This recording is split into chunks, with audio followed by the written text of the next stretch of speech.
이제 은퇴를 얼마 남지 않은 그 기간에 목사님이 그냥 독백처럼 툭 던지신 말씀으로 기억을 합니다. 무슨 말씀을 하시는가 하니까, 이제 내가 목회가 뭔지 조금 알 것 말 듯한데, 이제 목회가 뭔지를 좀 알 것 같으니까 내 시기가 끝나버렸다. 집중해서 한 곳을 향해 달려가신 그분도 시간이 모자란다는 거예요. 오늘의 불행은 언젠가 내가 잘못 보낸 시간의 보복이다.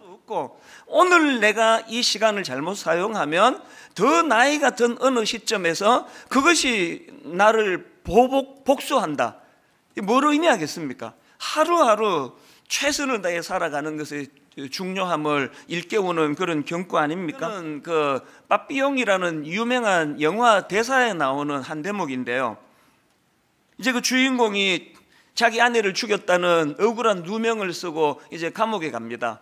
늘 그게 이제 억울하다 보니까요, 이제 깜빡 잠이 들었는데 꿈에 그 지옥의 재판관을 만납니다. 그래서 이제 꿈에서도 이제 호소를 하는 거예요. 재판관님, 저는 결백합니다. 저는 제 아내를 죽이지 않았습니다. 그랬더니 그 지옥의 사자가 하는 말이, 나도 안다. 그래, 너 사람 죽이지 않았다. 너는 살인과는 관계가 없다. 그렇다면 내가 무슨 죄로 이런 고통을 받아야 합니까? 그랬을 때 그 지옥의 재판관이 한 말이 이겁니다. 그것은 인생을 낭비한 죄, 시간을 낭비한 죄이다. 세월을 아끼라, 때가 악하니라. 오늘날 저는 이 시대 청년들이, 청소년들이 불행한 게 난 그거라고 생각합니다.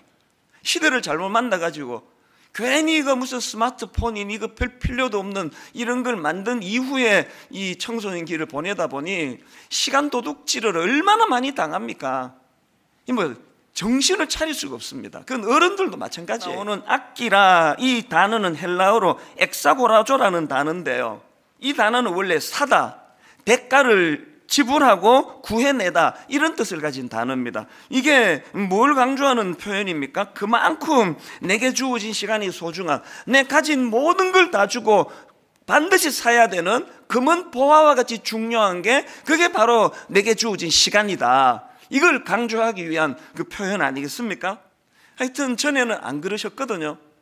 주를 위해 충성해라, 늘 충성해라, 이런 말씀하셨는데 요즘에는 전화만 드리면 힘들어서 어떡하니, 얼마나 힘드니, 계속 그런 말씀을 하세요. 뭐 죽을 것 같지, 막 이런 말씀도 하세요.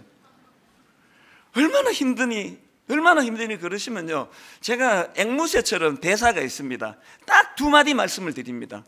첫 번째 마디가, 엄마, 우리나라 사람치고 이 정도 수고 안 하고 밥 먹는 사람 아무도 없습니다. 이게 내 첫 번째 드리는 말씀이고요. 그 다음 두 번째 드리는 말씀이 이겁니다. 엄마, 메뚜기도 한철인데 이렇게 필요할 때 있을 때 열심히 해야 되지 않겠습니까? 했는데요, 요즘에는 진짜 내 영혼에게 제가 부르는 찬양이에요. 감사로 부르는 찬양이에요. 일할 수 없는 밤이 속히 올 텐데 오늘도 이렇게 힘을 얻어 예배를 인도하고 말씀을 전하고 상담을 하고 우리 교역자들을 또 섬기고 이럴 수 있는 일이 얼마나 감사한 일인가. 그래서 일할 수 없는 밤이 속히 올 것이라는 것을 기억하면서 기회 있을 때 충성을 다하는 그런 종이 되기를 원한다, 이런 마음의 다짐을 계속 이제 하게 되는 것입니다. 우리가 세월을 소중히 여기는 삶을 살기 위해서는 현재 자기의 삶을 주의 깊게 돌아보셔야 된다는 거예요. 에베소서 5장 16절에서 세월을 아끼라, 때가 악하니라, 이 말씀 바로 앞에 이런 말씀이 나옵니다. 15절 세 번역으로 보니까, 그러므로 여러분은 어떻게 살아가야 할지를 살피십시오. 저나 여러분이 나중에 나폴레옹처럼 유배지에 가가지고 돌이킬 수도 없는데 지금 내가 겪고 있는 이 여러 가지 것들이 너무나 후회된다는 그런 토로를 하기 싫으시면은 기회 있을 때 우리를 살펴야 돼요. 한 친구가 하는 말이, 이제 나이가 좀 들어가면서 너무너무 후회되는 게 뭐냐, 왜 그 쓸데없는 하나도 중요하지 않은 것에 그렇게 인생을 내가 낭비했는가. 대인관계도 이야기하더라고요.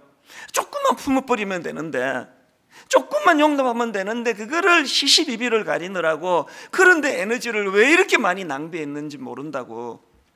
너무 와닿았습니다. 느림보 거북이가 어떻게 그 빠른 토끼를 이길 수 있었느냐? 먼저 중요한 것은 무엇을 상대하느냐의 문제라는 겁니다. 토끼는 상대방 거북이를 상대했지만 거북이는 토끼를 상대한 게 아니라 결승점을 상대했다는 게, 결승점까지 완주하는 것이 그의 목표지 거북이는 토끼를 이기는 게 목표가 아니었다. 오히려 이게 승리의 비결이다. 다른 사람 어찌든지 나 주님의 군사 되어, 그 다른 사람 어찌든지 계속 비판하고 계속 지적하고 너는 왜 안 하는데? 그런데 시간을 허비하지 않는 거예요. 다른 사람은 어찌하든지 그건 그분과 하나님과의 관계고, 다른 사람은 어찌든지 나는 상관하지 않고 나는 주님의 군사가 되어 앞을 향해 달려가겠다. 이게 여기에 나오는 거북이의 모습이라는 겁니다.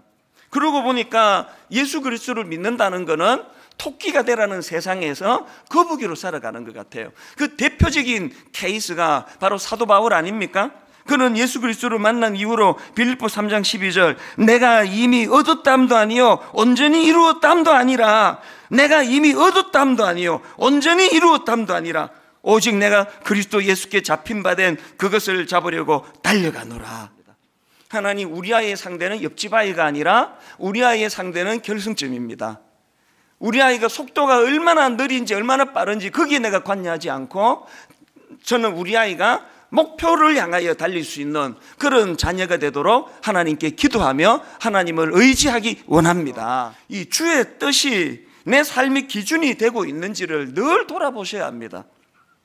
주의 뜻이 삶의 기준이 되지 않는데 열심히 사는 삶, 이게 가장 허무한 인생입니다.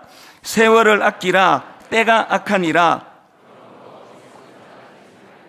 오직 주의 뜻이 무엇인지 이해하라. 제가 앞에서 언급했던 거북이는 느려도 행복하다 그 책에 이런 내용이 나옵니다. 한번 내용을 들어보십시오. 오늘날 토끼 같은 청춘들이 얼마나 많은가. 그들은 이리 뛰고 저리 뛰고 열심히 무언가를 위해 달리지만 자신이 어디로 가고 있는지에 대한 방향을 잃어버렸다. 비전이 없다는 것은, 잘 들어보세요. 비전이 없다는 것은 목적지를 알지 못하고 태평양 한가운데에서 그저 노를 젓고 있는 모습과도 같다. 태평양 바다에서 막 열심히 노를 젓는데 왔다 갔다 그 자리예요. 방향이 없는 거거든요. 사도 바울이 다메섹 도상에서 예수님을 만난 이후로 그 인생의 결정적인 삶의 변화가 이거 아닙니까? 사도행전 20장 24절 얼마나 뚜렷한 방향과 목표와 목적이 있었던지 이렇게 고백합니다. 내가 달려갈 길과 주 예수께 받은 사명 곧 하나님의 은혜의 복음을 증언하는 일을 마치려면 나의 생명조차 조금도 귀한 것으로 여기지 아니하노라. 모든 시대, 권위자가 있던 시대, 포스트 모던 시대, 이 시대죠. 포스트 모던 시대, 권위가 상대화되는 시대, 포스트 모던 시대, 각자가 신이 되는 시대. 부지런한 자의 경영은 풍부함에 이를 것이나 조급한 자는 궁핍함에 이를 따름이니라. 보통 우리가 알기로 부지런한 거에 반대되는 개념은 게으른 거 아닙니까? 부지런한 자에 반대되는 개념은 게으른 자인데요, 여기 보니까 부지런한 자의 반대 개념이 조급한 자라는 거예요. 그 트럼프 롱맨 교수 같은 분은 이 구절을 설명하면서 이 부지런한 자를 결의가 굳은 자로 해석을 합니다. 결의가 굳은 자의 특징이 뭐라고요? 조급하지 않다는 겁니다. 그는 시냇가에 심은 나무가 철을 따라 열매를 맺으며 그 잎사귀가 마르지 아니한 같으니 그가 하는 모든 일이 다 형통하리로다.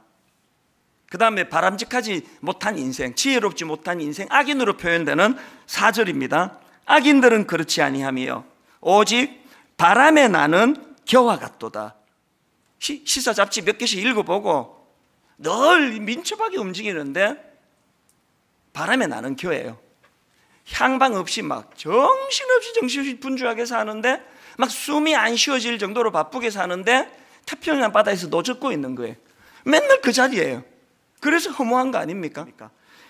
주의 뜻이 내 삶의 기준이 되고 있는가? 다른 말로 내게는 뚜렷한 삶의 기준이 있는가? 나는 비록 느리지만 거북이와 같이 목표 지점이 뭔지를 정확하게 파악하고 있는가? 그 목표 지점을 향하여 발걸음을 내딛고 있는가? 빠른 것만이 능사가 아니잖아요. 내가 지금 제대로 가고 있는지 점검하는 것도 중요하고, 그리고 또 예수 그리스도가 내 삶의 기준이 되는가를 돌아보는 것도 중요하지만, 궁극적으로는 그 일을 이루시는 분은 내 안에 성령님의 도우심이라는 걸 정확하게 알고 있어야 된다는 그 얘기예요. 그래서 우리 모든 삶의 영역에 성령으로 충만함이라는 것이 절대 필수 조건이지만, 이 세월을 아끼는 문제에도 성령님의 인도하심이 필요하다는 겁니다. 이 술에 취하면은 평소에 자기가 갖고 있던 판단력, 분별력, 자제 다 잃어버리는 거 아닙니까? 그래가지고 그렇게 평소에 점잖던 어떤 교수님이 술자리에서 그만 실수를 하는 바람에 교직에서 그렇게 강제로 떠나는 그런 일이 일어나고, 정치가들에게도 그런 일이 일어나고, 그 모든 것들이 술의 영향력 아래 놓여 있기 때문에, 이런 점에서 저는 한국 초대교회에 내 머리 숙여 고맙게 생각합니다. 술 마시지 마라. 우리는 적어도 그런 실수할 일은 없거든요.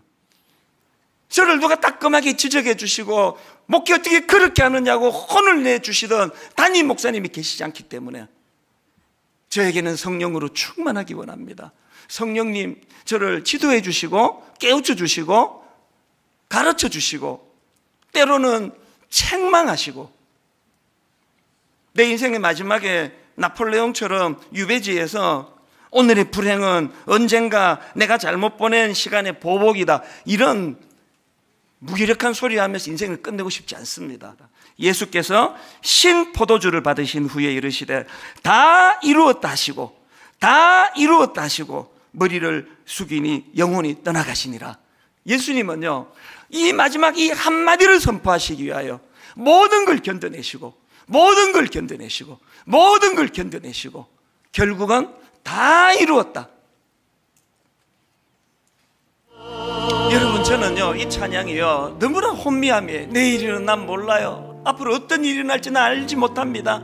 이 고난이 언제 끝날지 모릅니다. 이런 찬양이 쭉 피력되다가 맨 마지막 결론이 주신 소명 이루소서예요.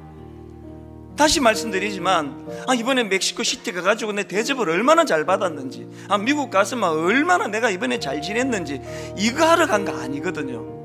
말씀을 전하러, 사역하러 갔기 때문에 중간에 설사를 만나도 고산병으로 두통이 막 끊이지 않고 머리가 아파도 집회를 잘 치르고 난 이후로 주는 그 기쁨, 그 안도감, 이게 인생이에요. 여러분, 우리가 얼마나 이 한 몸 편하게 잘 살았느냐 문제가 아니라 주신 소명 이루소서. 하나님, 남아있는 우리 생이 참 아프지 않고 너무 경제적으로 어렵지 않고 그저 편안하게 살아서 행복한 것이 아니라 하나님 주신 소명 이루소서. 우리 2절 찬양 다시 한번 부를 동안에 마음에 그런 결의가 있으면 좋겠습니다. 할 일 많은 이 시대에 하나님 아버지 주신 소명 이루기 원합니다. 좁은 이 길, 진리의 길, 좁은 이 길, 진리의 길, 주님 가신 그 옛길 한번 여러분 선포하십시오. 힘이